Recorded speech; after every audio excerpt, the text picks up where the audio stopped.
I have a question for you. Do you wish to be well? Do you want to be well? Are you tired of being unwell? Are you tired of being sick and tired?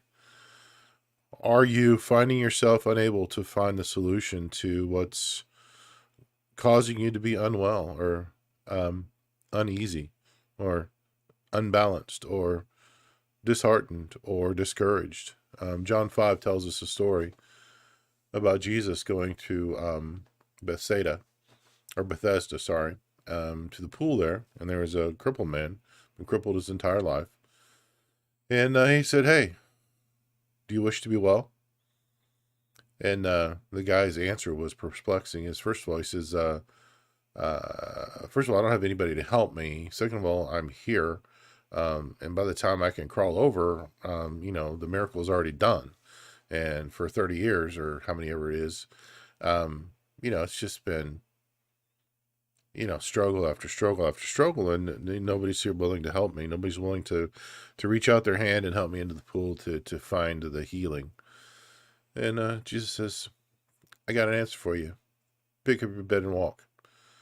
Now the story goes on. It was on the Sabbath, and the Sanhedrin had an issue with that, and that's all part of the story of Jesus. But in this one instance, what really struck out to me was the identity this man had with his unwellness, the identity this man had with his predicament, this identity that part of who he was not being able to get to the pool. Nobody was there to help him. He'd been like this his entire life. He didn't know another lifestyle. And so he was resigned to do this. But this one spark of this man, Jesus, come by and says, do you want to be well? Are you wishing to be well? Do you really want this? And we have to be very careful when Jesus asks a question. Number one, he already knows the answer. Number two, he's not asking to get an answer to that question. He's usually asking for a deeper response. And a couple of the responses he could be looking for here, it's not elaborated here. We just have to extrapolate from what is given to us in John chapter 5. But he was really asking the man, listen, you've been here for a long time. You've got this identity wrapped up in your unwellness. Are you sure that you want to be unwell? Are you sure you want to be made whole?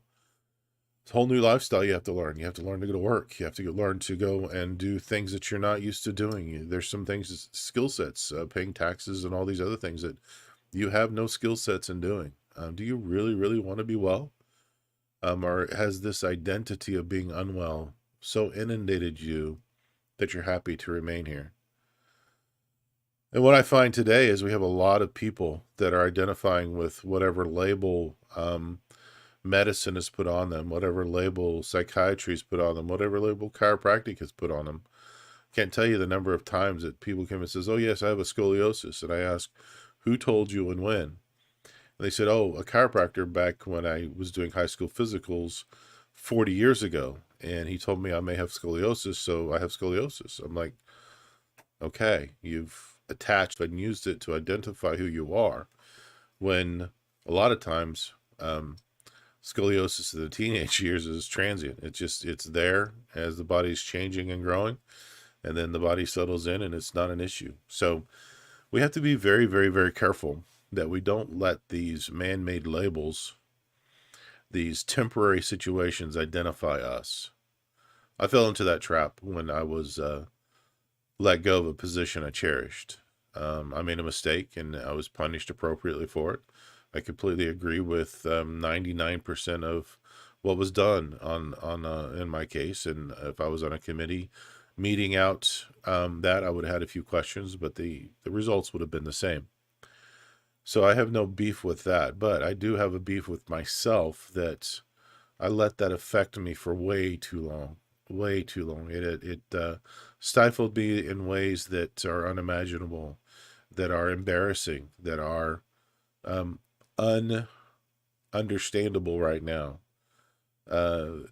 As I go along day by day, as I work through this, I'm not struggling through it. I'm working through it eagerly and happily. Getting back to who I was, I'm getting back to who I am, getting back to my real identity. It's amazing how my answer to that question is, no, I'm kind of comfortable wallowing in my misery right now. I need more pity parties. I need more people to say, "Oh, you poor thing. You'll be okay in time." Well, time's over. Time's up. And I have to ask the question, if I'm going through that, um, how many other people are going through that? How many other people are stuck with a label somebody slapped upon them because they were either having a bad day or they were expressing the Dunning-Kruger effect, where they knew a little bit of information but presented themselves as an expert, um, or that you've actually changed out of, but you're so comfortable with that label covering that scar that you'd rather people see the label than the scar.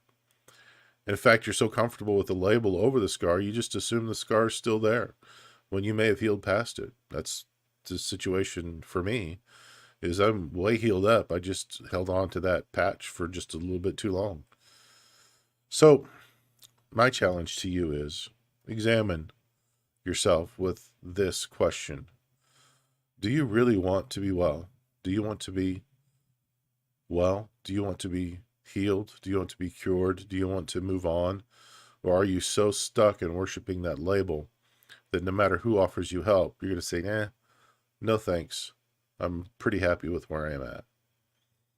What does chiropractic fit into this? Chiropractic is a separate and distinct method of helping the body heal, separate and distinct from every other art out there. Medicine, psychiatry, Eastern medicine, acupuncture, acupressure, massage therapy, osteopathic medicine. We're separate and distinct from all of the others.